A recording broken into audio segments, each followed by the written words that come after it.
Halo guys, kali ini saya akan menjelaskan mengenai maqasid syariah atau tujuan pemberlakuan hukum dalam Islam. Bahwa inti dari maqasid syariah mengarah pada tujuan pencetusan hukum syariat dalam rangka memberi kemaslahatan bagi kehidupan manusia di dunia dan di akhirat kelak, baik secara umum atau secara khusus. Itulah definisi dari maqasid syariah. Oke, setelah kita mengetahui bahwa maqasid syariah merupakan tujuan pemberlakuan hukum Islam, sekarang akan saya breakdown apa itu tujuan dari pemberlakuan hukum dalam Islam. Menurut Imam Syatibi, bahwa tujuan pemberlakuan hukum dalam Islam terbagi kepada 3 tingkatan. Yang pertama adalah al-daruriyah atau keperluan primer. Yang kedua adalah al-hajiyat atau keperluan sekunder. Dan yang ketiga, al-tahsini atau keperluan tersier. Al-daruriyat adalah tingkatan tertinggi dalam maqasid syariah. Al-daruriyat merupakan penentu adanya kemaslahatan dunia dan akhirat. Maksudnya, sebuah harga mati yang harus dipertahankan eksistensinya apabila tidak ada akan mengakibatkan terbengkalainya kemaslahatan mukallaf di dunia maupun di akhirat. Itulah al-daruriyat. Ada 2 kategori untuk menjaga fungsi daruriyat. Yang pertama, menunaikan rukun dan kaidah pokok. Dan yang kedua, mengeliminasi hal-hal yang bisa menyebabkan hilang atau kurang optimalnya hasil dari suatu aktivitas.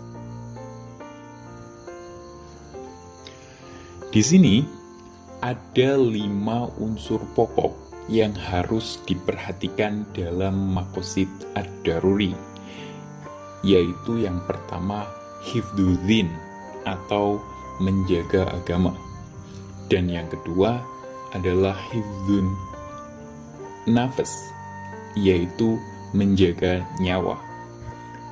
Yang ketiga adalah hifdzun nasl atau menjaga keturunan. Yang keempat hifdzun mal atau menjaga harta, dan yang terakhir yaitu hifdzun akal atau memelihara akal. Bahkan ada yang menambahkan satu lagi menjadi 6 unsur pokok, yaitu menjaga kehormatan. Namun, ketika terdapat kondisi yang dilematis di antara beberapa aspek maqasid ad-daruri yang telah dijelaskan, maka yang didahulukan adalah menjaga agama, nyawa, nasab, akal, dan kemudian barulah harta.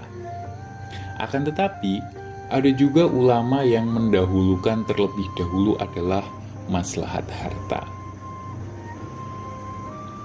Kemudian, tujuan pemberlakuan hukum dalam Islam menurut Imam Syatibi yang kedua adalah al-hajiyat atau keperluan sekunder. Al-hajiyat atau keperluan sekunder adalah kebutuhan untuk mencapai kemaslahatan dengan sekiranya apabila tidak diusahakan sebenarnya tidak akan membuat terbengkalainya kemaslahatan secara totalitas, hanya akan menimbulkan masyaqqah atau suatu kesulitan. Itulah pengertian dari al-hajiyat atau keperluan sekunder. Kemudian Tujuan pemberlakuan hukum Islam yang ketiga adalah al-tahsini, yaitu keperluan tersier.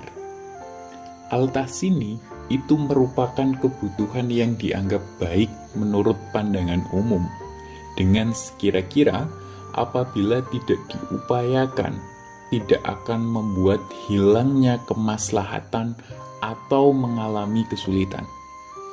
Akan tetapi, hal tersebut hanya bersifat melengkapi eksistensi maslahah, daruriyat maupun hajiat.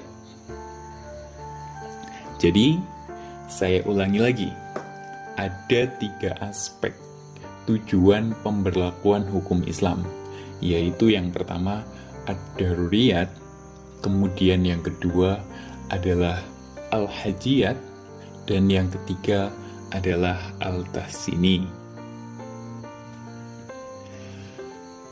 Namun, sejatinya ketiga tingkatan makosid itu memiliki keterkaitan antara satu dan lainnya. Saya akan memberikan contoh.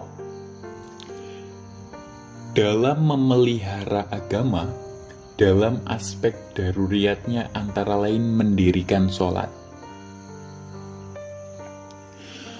Sholat merupakan aspek daruriyat.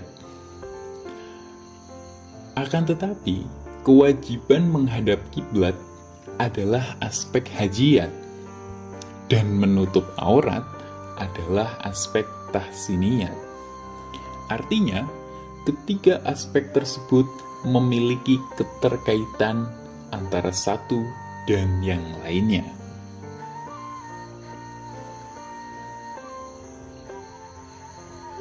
Kemudian, menurut Muhammad Syukri Albani Nasution dan Rahmat Hidayat Nasution, dalam bukunya yang berjudul Filsafat Hukum Islam dan Maqasid Syariah, menyebutkan jika dikaji lebih dalam lagi, untuk mencapai pemeliharaan kelima unsur pokok secara sempurna, menjadi keharusan ketiga tingkatan maqasid syariah itu tidak boleh dipisahkan.